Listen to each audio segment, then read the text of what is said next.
باسم شبيبة البيدة القحطانية تربسبية.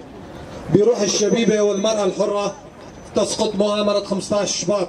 اليوم نقف من هذا المكان لنقول للفاشية والدولة التركية الفاشية وأردوغان القاتل: ستسقط مؤامرتك ضد المفكر عبد الله أوجلان وقائد الشعوب، وإن مؤامرة 15 شباط هي لمؤامرة ضد كافة الشعوب في منطقة روج آبع.